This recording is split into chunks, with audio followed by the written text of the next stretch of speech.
你说什么？打劫银行？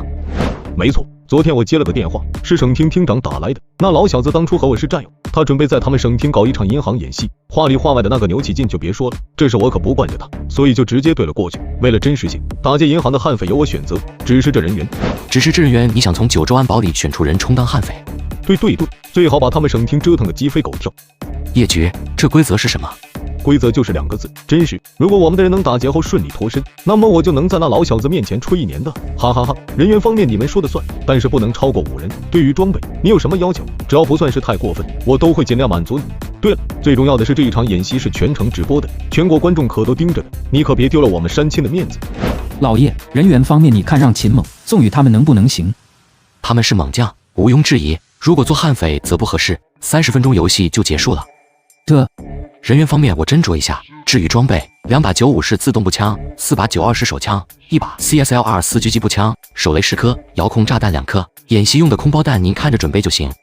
叶仲文微微愣了一下，眉心微锁，一个是惊讶叶松能第一时间爆出需要的武器，另一个则是这 CSLR 4狙击步枪。CSLR 4狙击步枪目前军用最贵枪支，单价高达26万元，1颗子弹都要50元，是名副其实的土豪武器。这些装备应该不算过分吧？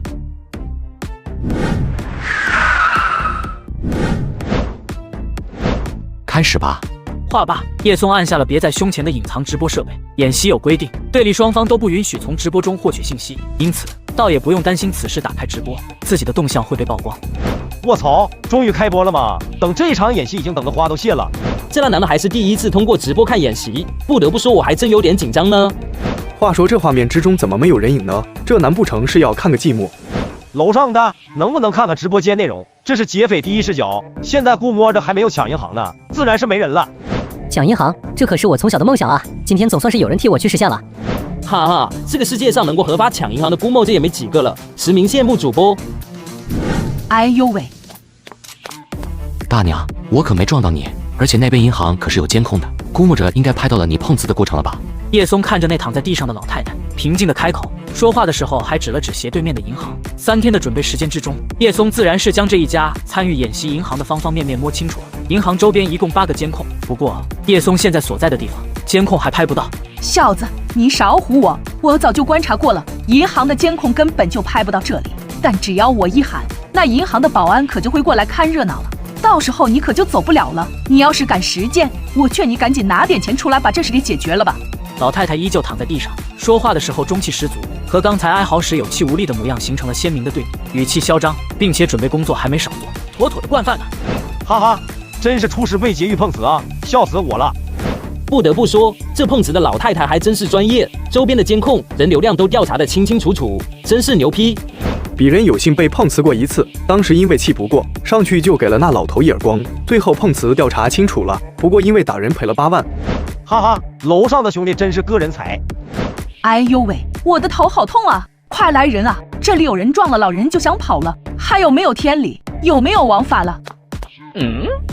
这样吧，老太太，这边就有一家银行，你要多少钱？去银行里我取给你。对，我们赶时间，所以今天认栽了。看在你赶时间的份上，你给我拿5000块钱，这事就算了了，我自己去医院看伤。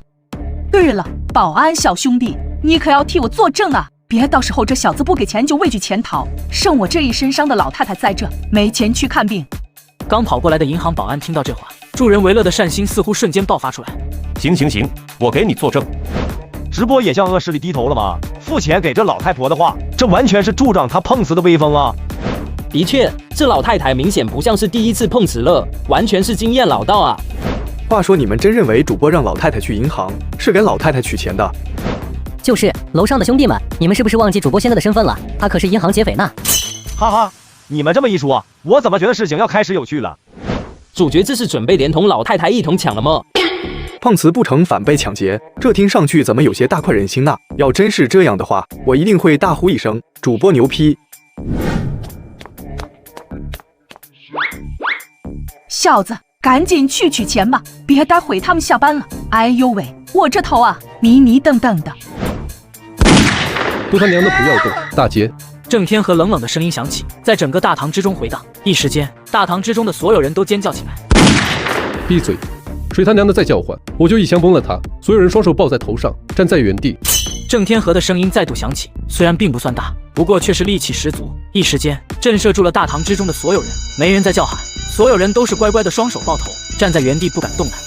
放心，老子只求财，不会随便杀人，只要你们乖乖的配合，我保证你们都能够活着见到明天的太阳。但要是不配合的话，那可就怪不得我了。还有这紧邻吵得老子心情暴躁，赶紧关了。叶老弟，你看着这些人质，我去弄钱。配合，我们绝对配合。郑天河的话音刚落下，一个颤颤巍巍的回应声就赶忙响了起来。叶松低头看了一眼，回话的是刚才看热闹的保安。此时的他已经双手抱头，直接趴在了地上。他这模样倒是将叶松逗得有些想笑。叶松蹲在他旁边，用手中的枪轻轻拍了拍他的头。那保安也是瞬间被吓得一个哆嗦。你小子倒是挺有经验的嘛。电影里见过。那保安只能实话实说的回应叶松，在银行当保安，他自然是比较喜欢那种关于抢银行题材的电影。不过他喜欢的并不是劫匪，而是幻想着要是有一天自己工作的银行被人给抢了，他能英勇地站出来弄死劫匪，然后成为英雄，并且升职加薪迎娶白富美。只不过这事情正发生在自己头上的时候，他甚至连抬头看一眼劫匪的勇气都没有了。我让你趴着了吗？大哥，你放过我吧，我只是一个小保安，每个月3000多块的工资，家里还上有老下有小的。叶松的一句话几乎将那保安吓得都要哭出来了，颤颤巍巍地开口求饶：起来，将这个银行所有的人都给我找到这里来，做好了你这条小命便也就保住了，懂了吗？叶松晃悠着手中的枪，平静地开口。这小保安早已经被吓破了胆，此时哪里还敢说半个不字。懂。钱装好了没有？搞快点，我们时间不多了。而这边的叶松回头看向了还站在自己旁边的碰瓷老太。此时老太太的脸色非常难看，她只是想碰个瓷，谁曾想竟然碰到了一个银行劫匪身上。老太太也庆幸自己的身体好，没啥心脏病、高血压之类的，要不然遇上这样的事情，估摸着早就吓死了。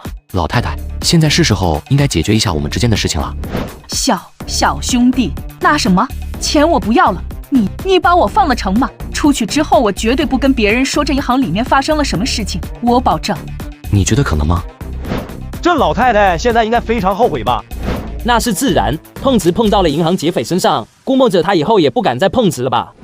笑死我了！本以为这是一个法律类的直播节目，没想到是搞笑类的。真想去采访一下老太太，不知道此时的她是什么样的心情。虽然看得很爽，不过那毕竟是个老人，主播这样吓唬她真的好吗？要是吓出了问题怎么办？有什么不好的？这种老无赖就是得来点猛药。赞同楼上兄弟的说法，这老太太会不会被吓出问题来不清楚，但以后绝对不敢碰瓷了。叶老弟，走了。你以为现在还来得及吗？市局距离银行有5分钟的车程，但现在距离银行大厅警铃响起已经4分30秒了。现在巡捕还没有将银行围起来，咱们只要上了车，开着车冲出去，想个办法把巡捕甩了，就万事大吉了。想什么？现在要是上车逃跑，要不了10分钟，你小子就落网了。咱们现在只有一条路，就是控制住银行之中的人质，和巡捕队伍对峙，去关闭银行大门，然后将人质统一控制在一个区域，这样方便咱们掌控。郑天河闻言，不敢有丝毫的怠慢，赶忙将银行之中的所有人集中起来，统一安排在等候区的椅子之上。叶老弟，人质都安排好了，咱接下来做什么？巡捕封锁现场之后，第一反应肯定是想要了解银行之中的情况，而切断他们了解银行之中情况的途径，就是咱们需要干的。毕竟不清楚银行里面的情况，他们就不敢轻举妄动，这样一来，对峙咱们就站在主动的一方。卧槽，兄弟们，我冒昧的问一下，这悍匪真是演的吗？我他娘的隔着屏幕都害怕了。